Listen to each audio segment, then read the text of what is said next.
All right, good evening. And Daf Yomi for our week is sponsored by Yishai and Rebecca Schwartz. Lila Nishmas Yishai's grandfather, Nachman ben Avram Shlomo's Yortzeit was on the 1st of Teves. And also tonight's Daf is sponsored by Josh and Chana Bernstein. Lila Nishmas Josh's Bubby, Sarah Chanatova Bas Avraham Dov, whose Yortzeit, just Avram Dov, not Avram Dov Bear. Avram Dov. Wow, okay. He's not Chabad, he doesn't get Dov Bear. No, well, I don't know. I have a grandfather's Avram Dov. Avram Dov, but he also says Avram Dov Bear. But okay, whose Yortzeit was, and not Lubavitch, whose Yortzeit was on the 8th day of Chanukah, the 2nd of Teves. All right, beautiful. Amen. And we are at the next Mishnah, Tzadi Gimel Amud Beis. Nitaz ala or ad shelo hufshat eno toin kibuz. So let's say the blood splatters out onto the skin, the leather of the animal, the hide of the animal, but it has not been removed from the animal yet.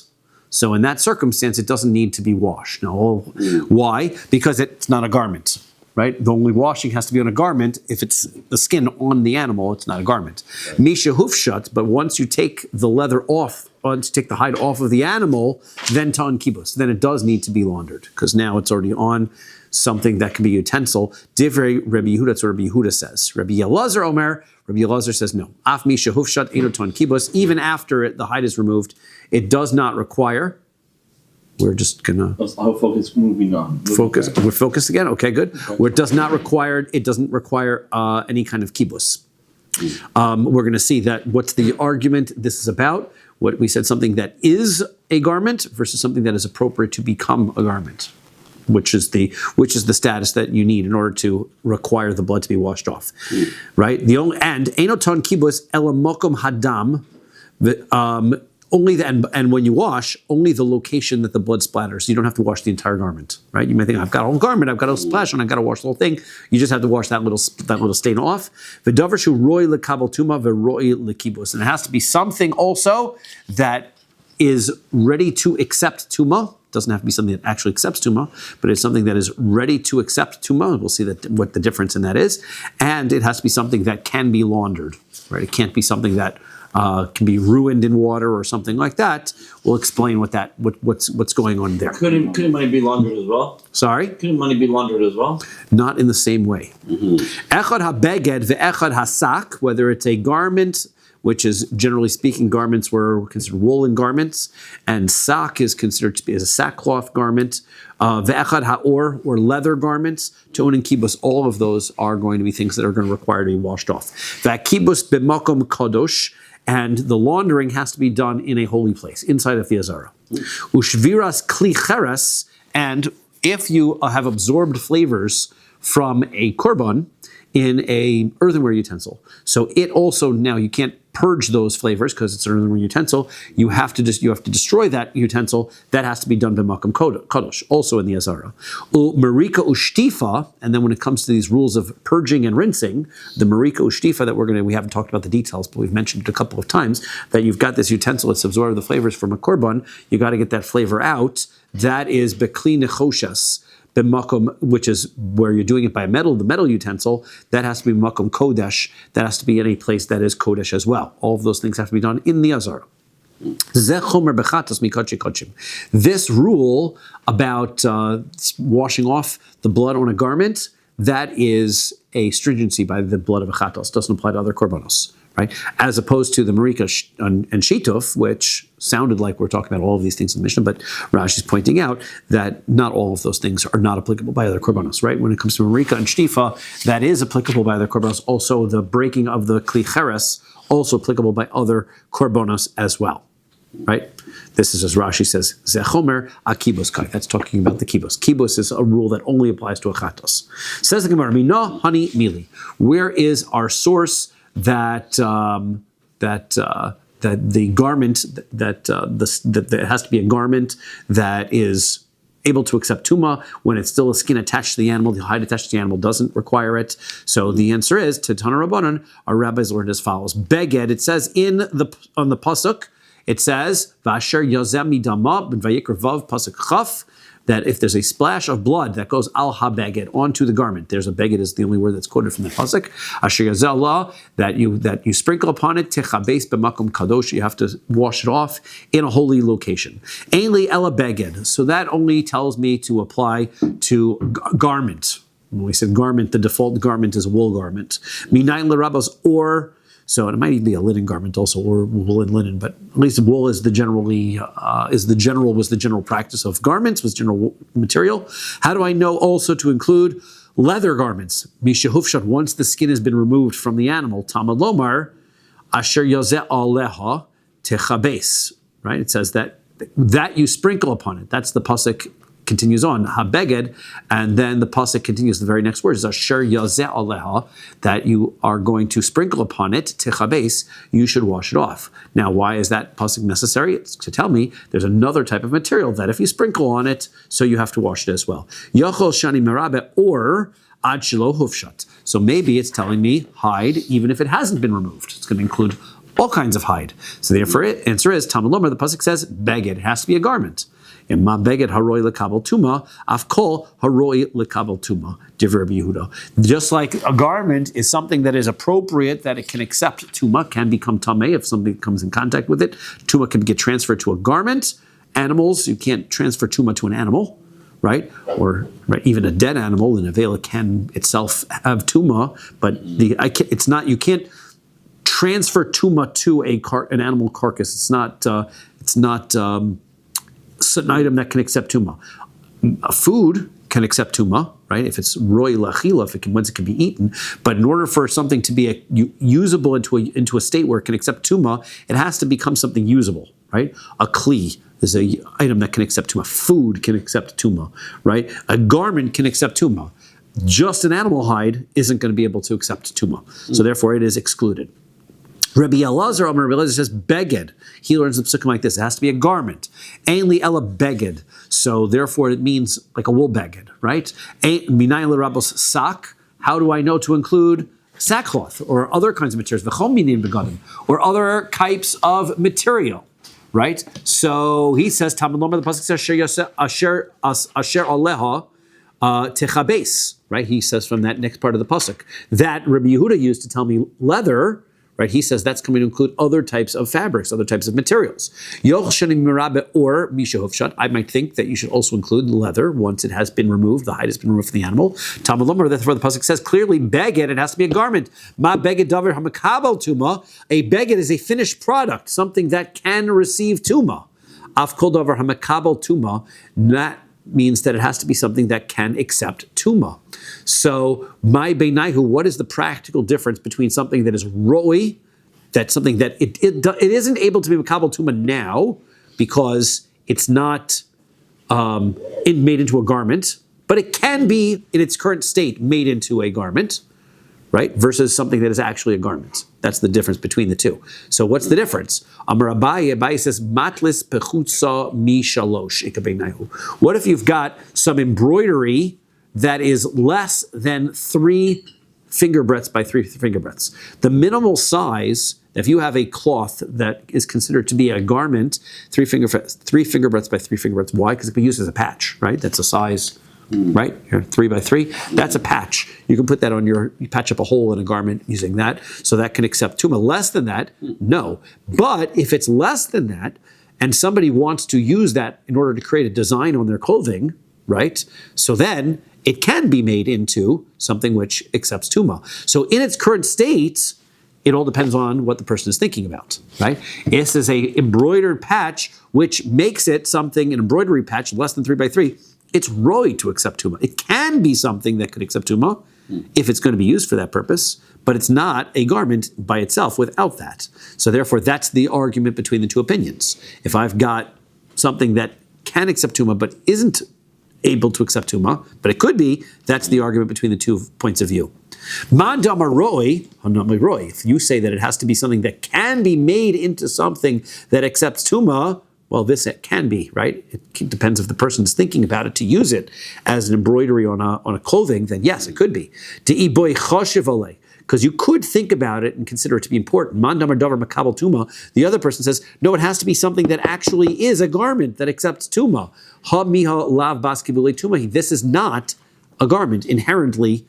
Doesn't accept tuma. Everybody, there's not. If you have a shirt, it's going to accept tuma. It doesn't matter what you think about it. I'm thinking that's a shirt. Well, that's congratulations. It's a shirt. You don't have to think about it. It's a shirt. It's able to be makabel tuma. But this garment in this small amount of fabric, if somebody is using it, put it aside and has decided they're going to use it to make a little design on the sleeve of their garment, right? They're going to use it to, put their initials on the garment, so then it can be makabel tuma. It's roi to be makabel tuma.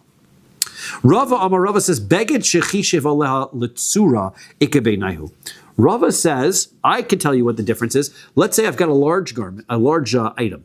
Okay, this large item, and he decides that he wants to use this garment.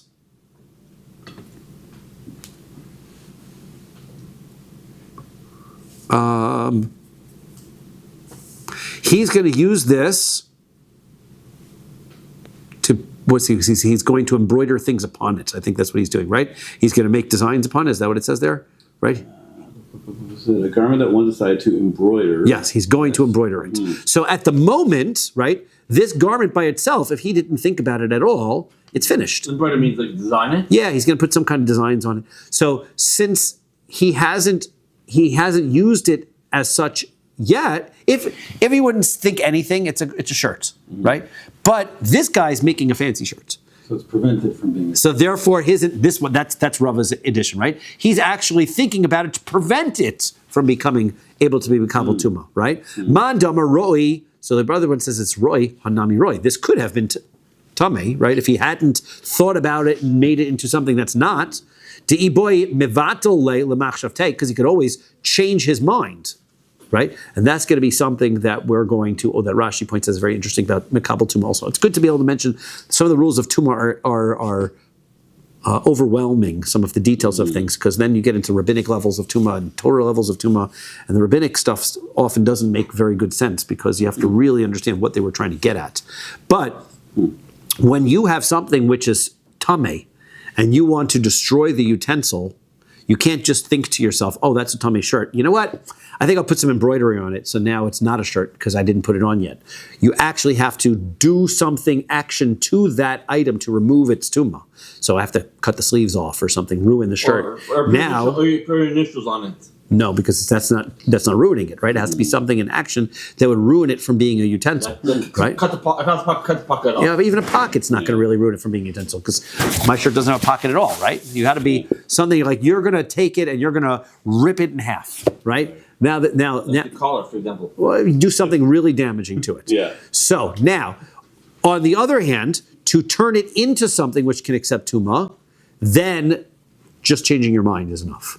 This is a shirt, I'm going to embroider it and whatever, and the guys, this is my assembly line, and I'm embroidering it. You know what, I'm out of the blue thread. You know what, I'll just sell it as a plain shirt. Never mind, I'll give it to you as is. So therefore, I don't have to do anything to make it into something that can accept tuma. That's what makes this roi to be accepting tuma. Man davar makabel tuma, and the one who says this has to be something that actually it has to, in order to require washing, it has to be an item that requires tuma. Hashemiha lav bas kibula tumahi. This shirt as is isn't going to accept tuma. Why? Because the person who is making the shirt isn't done with it. So therefore it's not makabel tuma yet. Rava's got his answer. His version is utzva dechashev Allah lekatza ikabeinaihu. If you have got a mat, right? Some kind of a mat that he's going to lay out, and what he wants to do is he wants to round out the corners, he wants to cut the edges, he wants to do trimming on it. That's the difference between the two. Mandama roi hainami reuya. As far as a mat is concerned, if you just thought of it as a mat, it would be a fine mat the way that it is. You don't have to trim it up and make it look nice. It's a mat. You can sit on it. It's fine. So mandamar davar. So therefore, it's roi. Right now, because you are thinking you're going to do more work to it, it's not makabel tuma, but it's roi to be so. Man da'amar davar makabel tuma, ha lav makabel tuma ad de mekatzala. Now, this is not going to accept tuma until he trims the edges, right? Because that's going to complete the utensil. So therefore, the one who says it is has to be makabel tuma is going to say this is not makabel tuma. The one who says that it has to be roi to become something without any changes, it is something that is roi to be makabel tuma. So now we see the difference between something is roi appropriate to become makabel tuma and something that is actually makabel tuma, and that's the argument between Rabbi Yehuda and Rabbi Elazar about which of those two needs to have blood washed off. Vehatanya. Okay, now the thing is that we're going to bring a proof to what Rava is saying. We have a brisa. Rabbi Shimon ben Menashe, Rabbi Shimon ben Menashe says, "Utzba shechishav lekatza." If you have a mat, right? Is he translating a mat? It's a mat, or is it a spread? A spread. Okay. It sounds like a bed spread. Okay, so that's good. Like a spread, like a good. So if it is, he's going to plan it. He's going to round it out, right? Lekatza. He's going to round it off. It's tahora. It stays tahor ad sheyiktziyena until you actually do that. And so therefore, Rava is correct that it's not makabel tuma as long as you think and have in mind that you're going to do that, but it is roi lekabel tuma. Okay, next. Ein ta'on kibus. Right? The only, with Mishnah said, here's our rule, you don't have to wash the entire garment. Only have to wash the place where the blood hit. Minoni mili, how do I know that from? Ditana Rabbanan rabbis learn, Yochel nitas al miktas beged yehekola beged ton kibus. You might think that if part of the garment has got some blood on it, you got to wash the whole garment. Talmud Lomer pasuk says, Asher yazeh, that it sprinkles upon it. Lo amarti lecha elamakum dam bilvad. It says you have to wash the garment that the sprinkling happened to it, right? Only the place where the blood is. Davar shu roi lekabel tuma.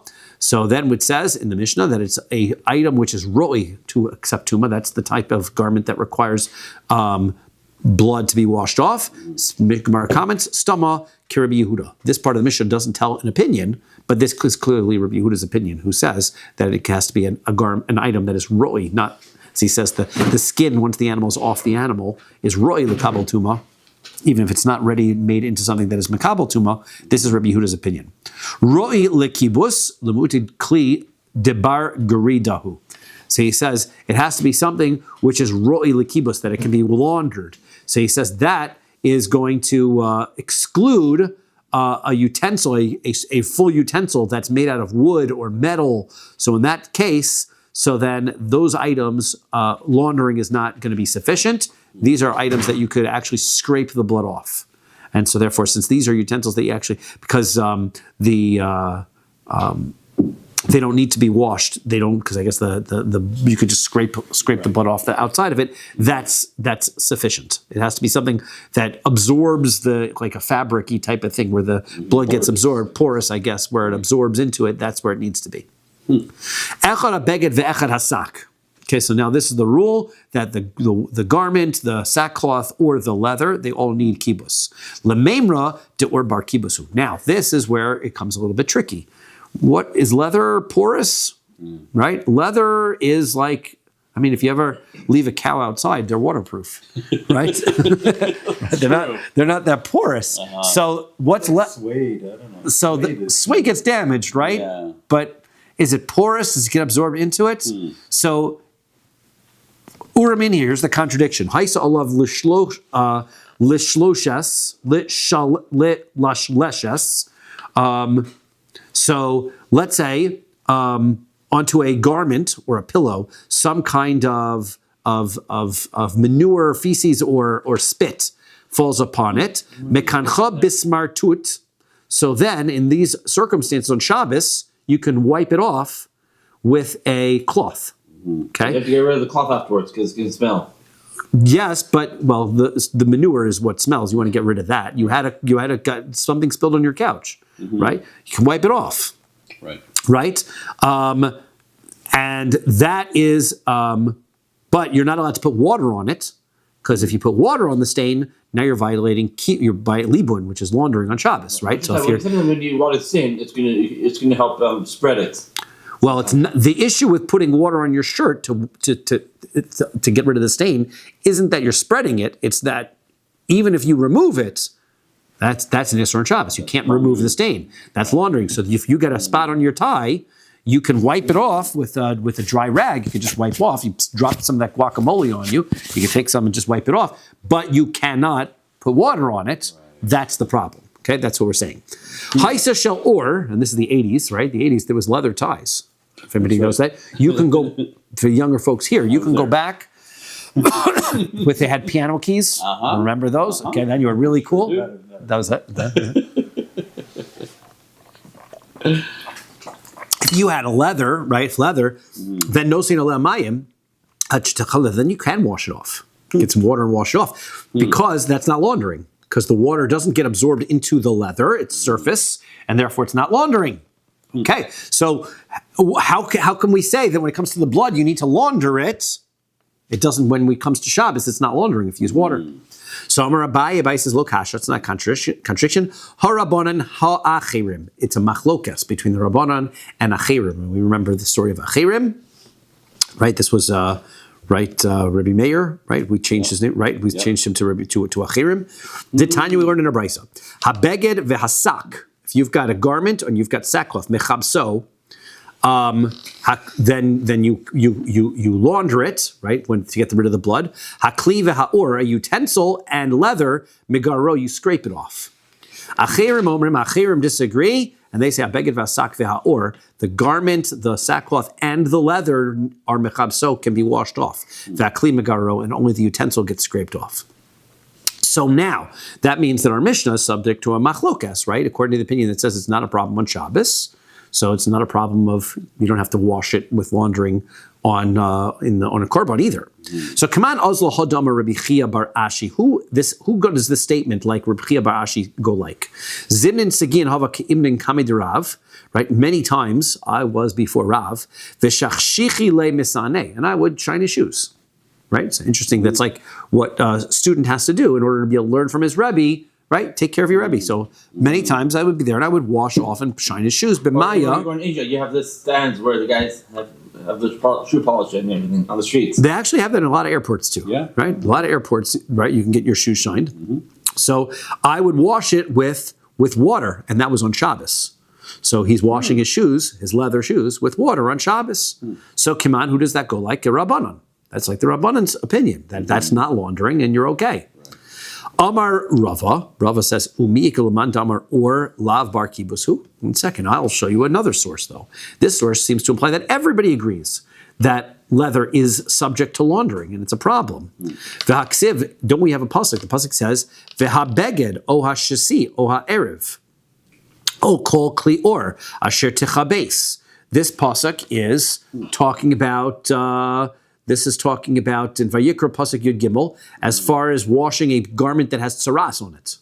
Right? So here's this garment that's tsaras, you have to wash it. So what are you supposed to do? So if it's a garment or shasi or erev, or it's the warp or the woof fabric, they go in the different directions on the loom, or any leather garment that you need to wash. So that seems to say, the pasuk says, this is no argument about it, a pasuk says, you have to launder, you have to wash, you can wash leather. So Ella, Amar Rava says, Kra umasnisin berachin. The Mishnah and this pasuk are soft leather. There's two different types of leather. There's soft leather, right? Maybe that's your suede, right? Something like that. Kipligi bekashin, the argument between the Rabbanan and Achirim is hard leather, right? Everyone agrees that you can wash soft leather. There's an argument about whether you can wash hard leather, right? The Amar Rav Chia, but didn't Rav Chia say Zimin Segin Hava Keimnin Kame de Rav Shachshichin Misanei? I used to polish and wash Rav's shoes with water on Shabbos. So the answer is Bekashin Ukerabanan. Now his shoes must have been hard leather, which makes sense, they're shoes. And this is according to the Rabbanan, who hold that it's not laundering, right? Hadar Rava then said, Lav milsahi to Amri. That's what I said before. Forget that. I changed my mind. Neku, nemole likra. Say neku nemule likra. Let's explain and establish the pasuk as meaning dechiksivan berachin ksivan. Milo dechiksivan berachin ksivan. Milo askinon bekli achslagya haboyim mimidina sayam. How did I establish? I said the pasuk is talking about soft leather. Well, the problem is, aren't we talking about in the pasuk to include all types of leather utensils, even those things which are the achlagia utensils, which apparently were some kind of a water canteen that came from overseas, and they were made of hard leather, and it was boiled up, and there was like, 'cause you don't want soft leather for your canteen, right? You want a nice hard thick thing to be able to hold your water. Maybe it's like that. Yeah, hard tefillin box. Your shoes. I'm thinking that your shoes right now, those are hard leather, right? That's not flexible. Your baseball mitt might be hard leather, right? Belts. Your belt is probably hard leather. The soft leather is going to be, I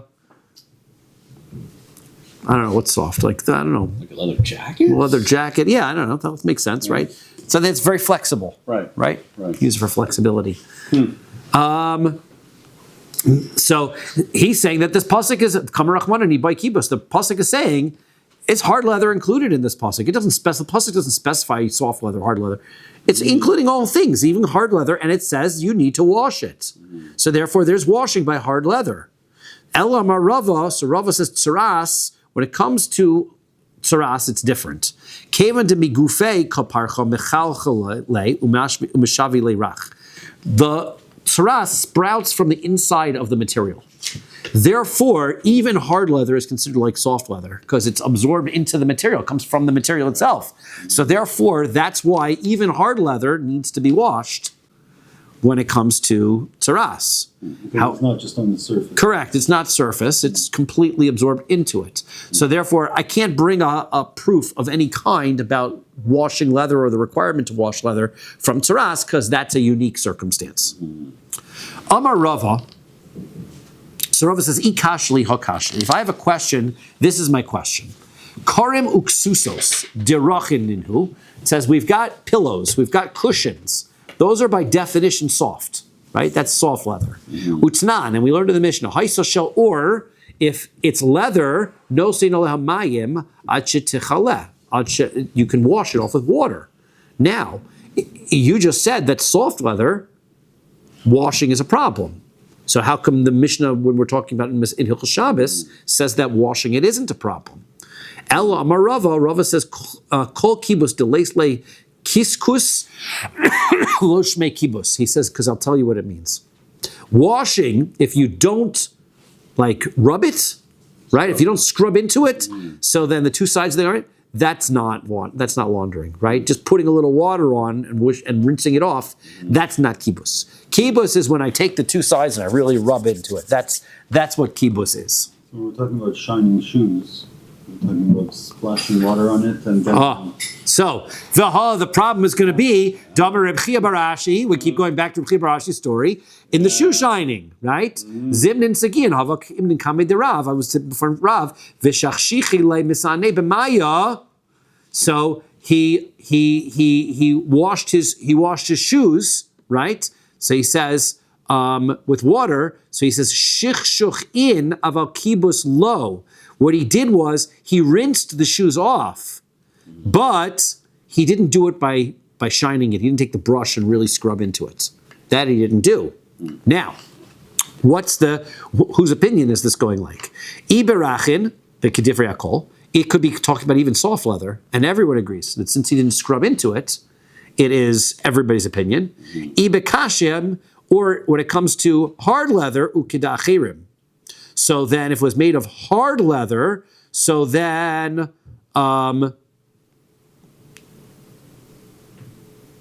So now, what's his point that he's trying to make? He's trying to say that according to the Rabbanon, there is no such problem of kibus at all, right? So even he could have done kibus, but he was making a point of not doing kibus in order to be according to the opinion of the Achirim, according to the Achirim, who says that kibus would be a problem even by hard leather. Okay? Ihachi, if that's true, if the way you're interpreting this is true, that you need to rub it together, then how do you explain the halacha that we had learned by Hilchos Shabbos? It was only leather that we could use water.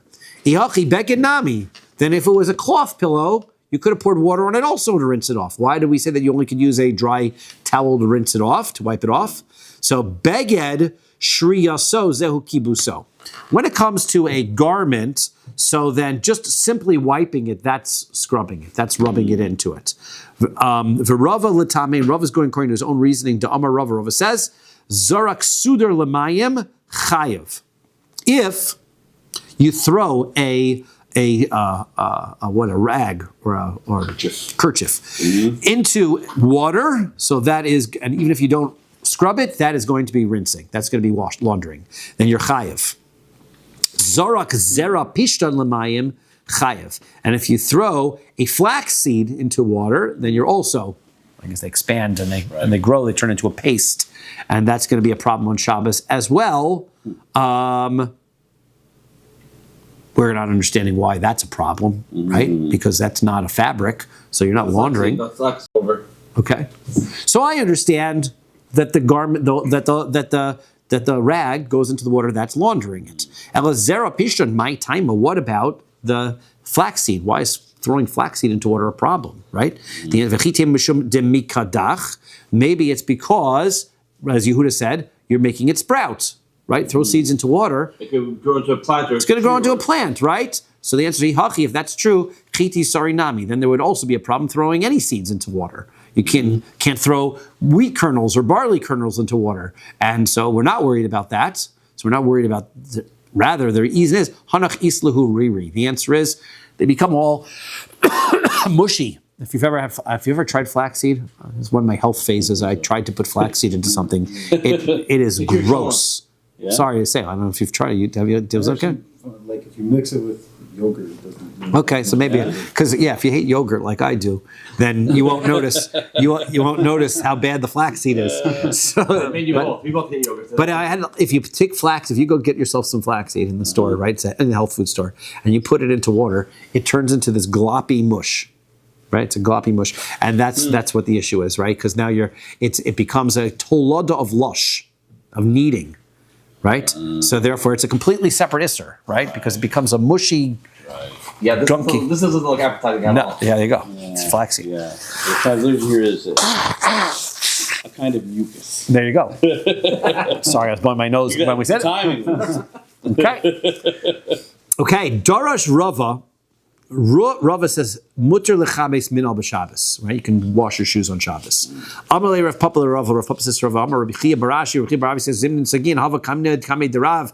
We have this is the fourth time we're telling the story, that many times I was before Rav, V'shachshi Chelei Misani B'maya, would rinse his shoes with water, Shuk Shuchin Abal Kibus Lo, he would just rinse his shoes, he wouldn't wash his shoes. Okay, so Hadar. Would there be a problem with scraping the mud off your shoes on Shabbos? Would that be another problem? Yes, if you're scraping actual mud off of shoes on Shabbos, you might have a tochin issue, which is grinding. Because if you get solid chunks of mud and you scrub that and you rub that off and scrub it into smaller chunks of mud, you may have a separate problem. So you're right. So it would have to be something that isn't something that's going to break into pieces and such. Hadar Oki Rava Amora Ale Vidarish. Then Rav Papa, right? So after Rav Papa told this ask this question to Rava, so Rava established, he put up a announcer, and he said, Dvarim shamarti lifnechem to'os heim biyadi. He says, that which I told you before was a mistake. I want to make a public announcement. Baram kach amru shich mutter kibus aser. That which we said that polishing your shoes on Shabbos is okay is not true. It was only rinsing off. That's fine, but really rubbing is going to be a problem. That's going to be a problem. Then it's even hard leather. It could be kibus, and it could be laundering and a problem. Okay, so take away, don't shine your shoes. And by the way, shining, we're definitely not talking about using shoe polish, because that's dyeing, and that's a whole nother problem, Even right? if you do Blu-ray shoes? Sorry? Even with the Blu-ray shoes? If you wind up blue suede, by the way, blue suede yes, shoes. But Jeff, number your Elvis reference. So, but like in Toronto, right, we would have an issue with salt, right? So there's not going to be an issue of toking or grinding off. You've got salt on your shoe, and you want to put a little water and just wipe it off and brush it off, right? Putting a little water on it might not be a problem, right? Your problem is going to be drying it. You don't want to make sure you have an issue with drying and absorbing that water that might be squeezed off, whatever. That might be an issue. But if you just sprinkle a little water on it, seems like it's not an issue, but if you then took a brush and started to scrub it down, that could be a libun problem, and that's where you would have an issue. Okay, it's a practical Toronto halakha. If you have like a big old towel after you sprinkled the water, and like If I had, for example, let's say I had an old T-shirt and my shoes are all white from the salt or whatever, and I just wanted to wipe it off, seems to be no problem for sure. right? Seems to be. I'll double check that halacha, but that seems correct. What's the question? If you are just taking an old T-shirt, just wipe your shoes off because you're going to go outside. You just want them to look a little bit nicer. It shouldn't be a problem. Hakibus b'makom kodesh. Now we said, where are we supposed to be doing this laundering? Holy place. You know immediately where to know that from? The Torah Rabban Rabbi's word. Techabes b'makom kodesh. The pasuk continues on. The same pasuk we said that Asher Yazemi Damal Beged. If you sprinkle blood onto the garment, Asher Yazeh, then it says Techabes b'makom kodesh. You have to launder in a holy place. Are you sure? Like in the Beis Hamikdash or of the Beis Hamikdash. And then it says shviras kli cheres. You have to break the earthenware utensil. How do I know that that's being a makom kodesh? Minayin Talmud Lomer. Pasuk says, next pasuk, ukli cheres asher tivushal bo yishaver. The utensil that you cooked in it shall be broken. Right. So therefore, just like the beged requires makom kodesh, the continuation of the next pasuk and the earthenware utensil has to be broken, must also be in a holy place. Marika shtifa beklina choshes. What about a metal kli that needs to be purged and rinsed? Minayin, how do I know that? Talmud pasuk says, ve'im kli nechoshes. Next part of the pasuk, im kli nechoshes bushalah. If it was in a, we said it was bronze utensil. We said it wasn't brass; it was copper utensil. Umorak v'shutaf b'mayim. So then it has to be purged and rinsed in water. Okay, so zechober bechatos. We said this is a stringency when it comes to a chatos.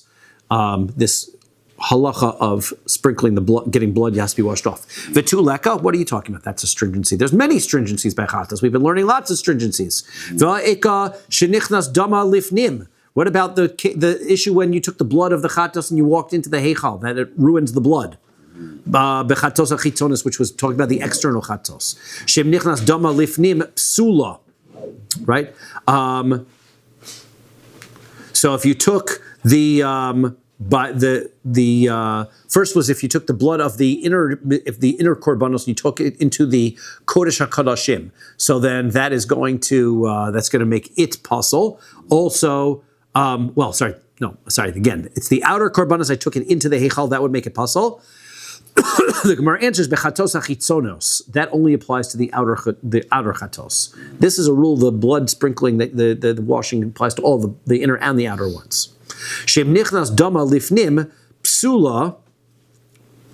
That would be there. That was according to Rabbi. That if the blood of the chatos that was from the outside came inside, it would be puzzle. So here's that's a stringency. So the answer is Rabbi Akiva. It's not a stringency according to Rabbi Akiva. Damar kol dam sh'nechsuleicha lechaper psulin. Any blood from any korban that goes in is going to be invalid according to Rabbi Akiva. So therefore, it's not a stringency specifically by chatos. So that's not a stringency only by chatos.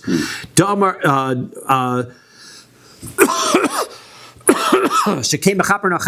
What about the fact that the blood of a korban chatos can atone for somebody who's chayiv kares? So the answer is chayiv krisos bechatos deshmias akol. Bechatos tishmias akol. So he says, what about this? Is talking about the korban chatos that a person brings, that he swears that he doesn't have any testimony against his friend, but he does. That is a korban. Was a false. It's not real. He didn't take the oath, right? He's refusing to testify. He's refusing to take the oath. Therefore, he's not chayiv kares for that. He has to bring korban chatos for that. Korban olav yored, as we discussed, the variable offering, depending on how much money he has. But that offering, that blood, so therefore that blood is not, so this stringency doesn't apply to all chatos, is the point. Sheketuna arba matanos. What about the fact that it has to have 4 blood applications, right? The korban chatos. Well, it's Rabbi Shmuel. What about Rabbi Shmuel? Amar kol damim tu'unin dalad matanos al dalad kronos. He says all sacrifices require 4 applications and 4 corners. Therefore, it's not a stringency either. Utamech deika keren ha'ika etzba. He says, yeah, but okay, even if you're right, he doesn't require, he requires the blood to be applied to all 4 corners. He doesn't require that it be placed on it with your finger, right? You throw the blood against the side of the mizbeach on the other korbanos, but by the chatos, you apply it with your finger.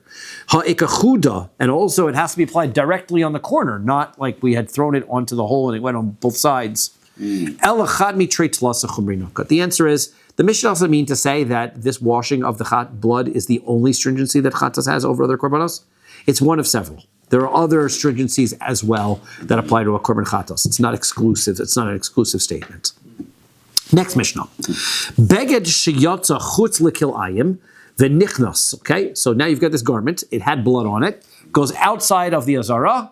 Okay, and now comes back in umechabso b'makom kodosh. And then you wash it in the holy place.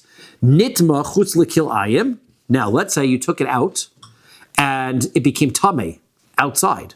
Problem is, you now have a prohibition. You can't bring something tameh into the azara. Well, you have to bring it in because you got to wash it. So now what are you supposed to do? Karo, you have to tear the garment so that now it's not a kli anymore. If you've done that, the tumah goes away, then nichnas mechabso b'makom kodesh, then you can bring the pieces in and wash them. That's the solution. Kli cheres, if earthenware utensil, sheyotza chutz l'kilayim, it goes outside the curtains. Nichnas v'shovro, you got to bring it back inside in order to break it. So b'makom kodesh, in a holy place. Nitma chutz l'kilayim, what if it breaks out? What if it becomes tameh while you're outside? So then you've got to destroy it from being kli first. Then nokvo, you poke a hole in it, right? Now you don't poke a big hole in it because then you're breaking the utensil outside, right? You have to poke a large enough hole that it makes it not suitable to be a utensil, right? What size is that? So subject to disagreement here. Like a safety pin. These have to be enough for liquid to leak out, right? Other opinions say different amounts and different shurim. Safety pin size. Let's say being without avoiding the different gear cells, the different versions of this Mishnah, and also different Mefarshim explain. But yes, you have to poke some kind of a hole in it, which nullifies it from being a utensil, and then v'nichnas, then you bring it back into the azara v'shovro and break it completely b'makom kodesh in the holy place. Kli nechoshes, if I've got a copper utensil, sheyotza chutz l'kilayim, goes outside, nichnas, then you got to bring it back, umorko v'shotfo, in order to purge it and rinse it, b'makom kodesh in the holy place. However, nitma chutz l'kilayim, if it becomes tameh outside, so then pochto, then you've got to remove it from being a utensil, right? You've got to do something, you've got to dent it in some kind of a way to remove it from being a utensil. V'nichnas, bring it in, umorko v'shotfo, and then you scrub it and purge it and rinse it, b'makom kodesh, in a holy place. Okay, so that's our basic one. After you wash it and rinse it, what do you do with it afterwards? Then it's a utensil, right? You destroy the utensil to make it a different utensil. Yes, you can reshape it, you can fix it now, right? Says the Gemara. We said we don't do that with knives. Yes, so this is a good question whether we do that with utensils, whether you can fix them or not. Like certain knives That's a have good holes. point. No, we said we don't want to repair utensils. Yeah, The answer is probably wouldn't want utensils. We'd probably dispose of it at that point. Like, if your restaurant, if a chef brings her knife to a restaurant, you want it kosher, right? Certain knives cannot be kosher because you got some sort of hole or something to make sure. Certain knives are problematic for koshering. Knives are problematic for koshering for other reasons. When we get to Mesachos, when we get to Chulin, we'll discuss knives and koshering and all of those kinds of things. We'll hang on to that. As I said, certain Gemaras I know are coming up, and that one's not so far away. Says the Gemara, Maskifla Ravina. Ravina asked a fine question. Kor-o beged, right? Kor-o, he tears it up. Because why does he tear it up? Because beged amar Rachmana, v'lav beged hu. So now, if you've torn it up, how are you going to be able to wash it? It says you only have to wash a garment. Remember, it's not makabel tuma anymore. So now it's not a garment. So how are you washing it? So the answer is to mishayer bay kedei me'oferis. So the answer is that he has to be able to keep a amount that's the size of a kerchief. So now, even though it's a torn shirt, it's now a kerchief, right? So now it's a different type of kli. Ini, is that true? V'amar Rav Huna says, Lo shanu ela shelo shi'er ba kedei me'uferes, that he says that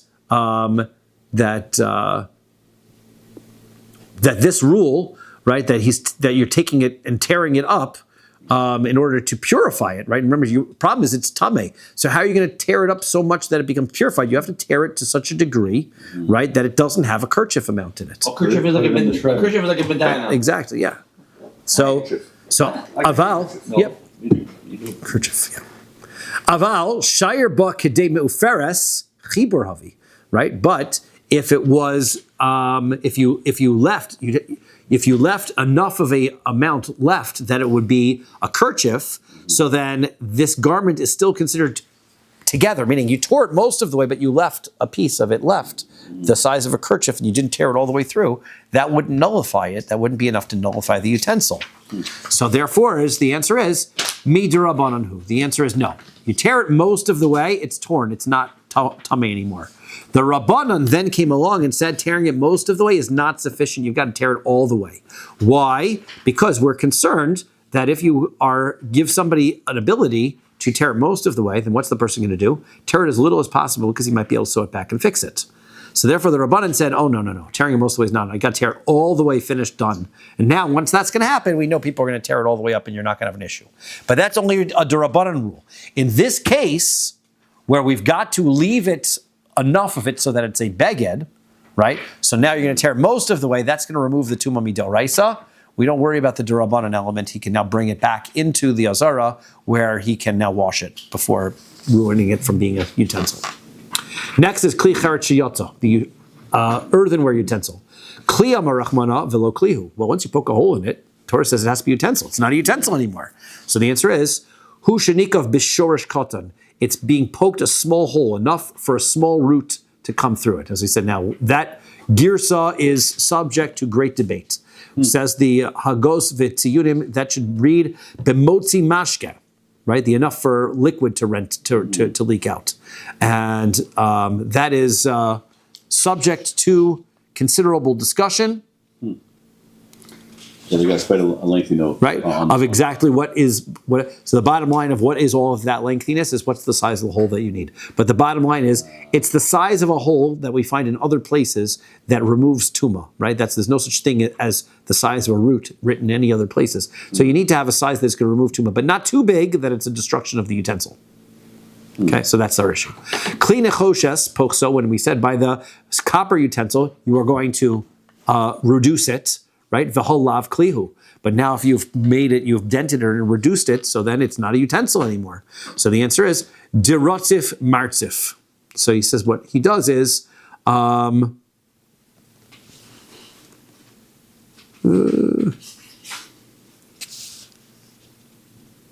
he hammers it back out. And right, so what he does is he pokes a hole in it, then he hammers it together so that the hole is covered by the metal. Therefore, it's a utensil again. It's still a utensil. So therefore, he's removed the tumah from it by breaking it momentarily. Now it's a utensil, so now you can bring it back in and you can do your mariko shtifa and purge it. Amar Rish Lakish says, Me'il shenitma, if you've got the me'il, that's the robe that the Kohen Gadol wears, and it becomes tameh. Machniso bepachos mishalosh al shalosh. So now you have a problem. You can't tear the me'il because the Torah tells us that there's a prohibition against destroying any of the Kohen Gadol's garments. So therefore, how are you going to bring it back in? So he says what you got to do is you got to bring it in less than 3 finger breadths by 3 finger breadths at a time, because remember the minimal size of a garment for tumah's sake is 3 by 3. So if you bring it in little by little and you wash each section little by little, then you're not bringing a 3 by 3 in, and you won't bring in tumah into the azara. What does that mean, bring it in like little by little? Like You stick a little corner. slowly. Nope, but just stick a corner and wash that. I guess stick the next section and wash that. I don't think you ever bring in the entire garment all at the same time. What do they wash it? They use the same thing as they use for the. We're going to go into what the we're going to see what the detergents are. Yeah, there's going to be detergents that we're going to discuss. Exactly, you're supposed to wash it. Mishum shnamar, because the pasuk says lo yikra, you cannot tear the garments. Most of Rav Ada Bar Ava says ha'avin veharachim ein bahem mishum shalosh al shalosh. He says, but wait a second. This rule that you need 3 by 3 doesn't apply to thick kinds of fabrics and soft, plushy types of fabrics, because they are going to be usable as sponges or as other types of things, even if they're in smaller amounts. So therefore, that's not going to solve our problem, because the Kohen Gadol's robe was thick, because it was made by 6 strands woven together, right? It was so. Well, we didn't get to the detergents yet, so but it's going to be a thick. It's going to be a thick fabric. Smaller than a patch size is going to be problematic. So therefore, the answer is no, because agav avihan chashivi, because it's attached to a larger garment. So that's why it becomes relevant. It becomes important in the size of 3 by 3, right? When it's No, I take that back. It's the reverse. That it requires more. Even 3x3 is not going to be. You don't. Why would you need to bring in only 3x3? Because it's a thick fabric. Thick fabrics are unusable even in those small in that small size. You need a larger size in order for it to be usable. So therefore, why does Reish Lakish say it has to be in the small sizes? And the answer is that since it is part of a garment, we're going to have to consider each of those sections as part of a garment, and therefore each of the sections they have to go by the rules of a garment, which is 3 finger breadths by 3 finger breadths. That's why Reish Lakish is correct. You have to be able to bring it in small piece by small piece. Okay, now here is Yehuda's question. You need certain detergents. There are 7 detergents, right? There's an order to what these detergents are, and the other place where these detergents are used is that we want to be able to determine whether something is blood of nida or whether it's another substance. Let's say somebody's inspecting blood in order to determine whether it's dam nida or another substance. So these detergents are able to remove blood, but these detergents don't remove other stains like dye. So therefore, if you scrub it with these detergents and the blood is gone, it was dam nida, the woman is tameh. But if you scrub it and the red remains, then it's a dye, and it isn't. The woman's not tameh because it's not blood. So that's the rules by this blood. Now, in this circumstance, you're going to have to scrub it, and it has to be done with the seven. What do you call it? The detergents, the 7 detergents. So. De Amar Rav Nachman, Amar Rabbi Bar Avua, as Rav Nachman says the name of Rabbi Avua, Dam Chatos Umaris Negoyim. When it comes to scrubbing for a blood of a chatos and the seeing of these blemishes of the Negoyim of Tzaras, Trichin Shivas Simamanim. You need to have these detergents, these 7 detergents. Vitanya, and we have a problem. Because the Brisa says, what are these detergents? The pasuk, one of them is urine, right? Has cleansing utensils, cleansing properties to it. Has the acidic and it can be cleansing. But the problem is, the Brisa says in our Pitum HaKetoros, which we read, you can't bring urine into the Beis HaMikdash because that's disrespectful. Yeah. So therefore, how are you supposed to do the washing in the Azara if one of the things you have to rinse it with is urine? You do it outside the Beis HaMikdash. You can't. Right? We said it has to be done b'makom kadosh. So v'chitema demavulhu b'hadei shiva simanim. Maybe it's urine by itself. You can't. But if it's an ingredient, when it's the 7 ingredients in the detergent, so you mix all the detergent ingredients together, and it's not an issue. And you're going to just rinse the whole thing in this detergent all at once. That's not how it works. That's not. We learned in a Mishnah. Haviron shelo kisidron. The detergents work in specifically their order. So you got to go in the right order. So it's one recipe for 7 ingredients for one. Well, that's what we suggested. It's 7 ingredients for one detergent. It's not. It's a recipe, meaning prescribed. It's a sequence. Right. That's exactly right. So you have to do each one of them. So if you've done them out of order, she'evir shiv asan ke'echad, or you did all of them at once, lo asav lo klum, then you haven't used the detergents properly. It's not going to help you. Now, v'chitema demivla lahu behadei. Maybe what you're supposed to do is all you got to do is you can't mix all 7 of them together, and you can't go out of order. But maybe you can mix the meiraglaim. You can mix the urine together with the one that comes before it or the one that comes after it. Right? Then you're still in order, and you're not doing them all 7 at once, only 2 at once. Right? So maybe that's okay. Part of the procedure is you've got to use each one of these 3 times. So how are you going to go in the proper order? And I don't know exactly how to have the order in front of me, or probably someplace where we have the order, but let's say urine is number 3 and you mix it with number 4. So then I'm mixing the 3 and 4 together. That means I have to do 3 times before I could do 4 3 times. If I do 3 and 4 together, then I'm doing 4 a first time before I've done 3 a second time. So that's not right. You've got to do each one individually then. Right? Ella, so rather, here's how it was done. Demavalahu barok, tafel. What you got to do is each of these detergents get mixed together with spit. They're not done independently, even though spit is the first one of the is the first one of the detergents, right? Dama Reish Lakish says, Rok tafel tzarich sheyeh im kol echad ve'echad. The first detergent is the spit by itself. Then after that, each subsequent one of the detergents are applied in a mixture together with moisture created with spit. So that is how they're supposed to be done.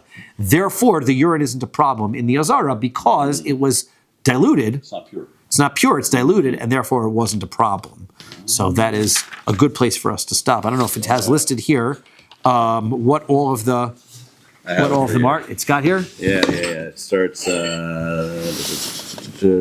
the 7 detergents, right, in sequence. Or in sequence, Rok Tafel, tasteless saliva. Then comes May Greasin, chewed bean paste, right? That's like tofu, actually. All right, yeah.